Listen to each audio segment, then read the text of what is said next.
هذا الفيديو كلش مهم إذا أنت تلعب ألعاب على التليفون وتريد تبريد على مود الدروب فريم أو التقطيع مال التليفون. قبل لا تشتري تبريد، أول شي حنعرف المعالج صاير جوا بهاي المنطقة بوجود الكاميرات. دائما المعالج قريب على الكاميرات، والمنطقة اللي راح نخلي عليها الكولر أو التبريد هي هاي المنطقة.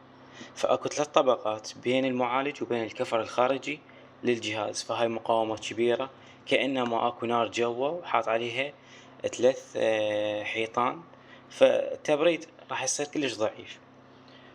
هاي النقطة الأولى. فأنت لما تخلي هنا التبريد أو حتى لو خليته هنا، التوصيل مال البرود راح تكون كلش قليل. أني هنا ايش سويت؟ جربت هواي مبردات، حتى جربت إنه أرفع السرعة مال التلفون، جربت أرفع السرعة مال التلفون وهذا الشي ما فاد. جربت هواي أنواع إلى أن سويت تبريد القدرة مالته 80 واط، مشتت مال بي سي وكولر أو يسمونه بلتر. حطيت بلتر وحطيت فان كبير مال بي سي تقريبا 80 واط، 6 أمبير أو 6.5 أمبير، 12 فولت. التبريد كلش قوي، سالب 18. خلينا نشوف شنو النتائج هنا.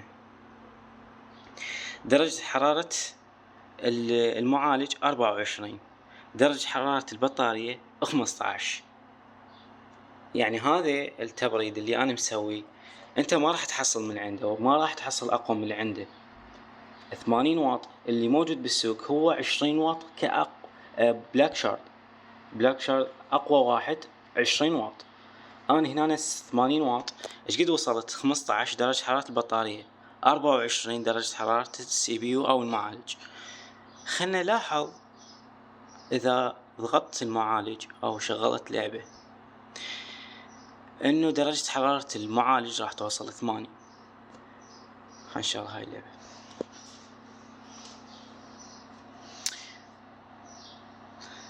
خلنا نشغل أي لعبة كون تضغط المعالج، درجة حرارة المعالج راح توصل 80. وإذا وصلت 80 معناته أني ما مستفاد من أي شي من التبريد.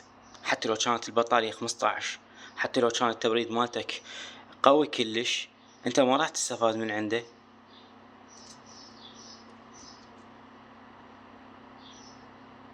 لأنه درجة حرارة المعالج جاي تصعد 80.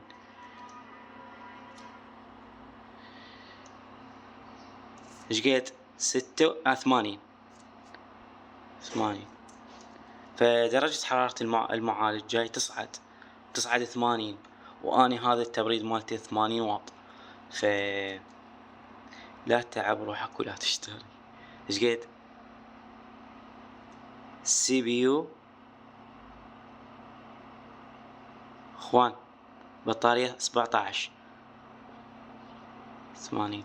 وللعلم هذا بارد كلش، حتى التليفون ما ينشرح.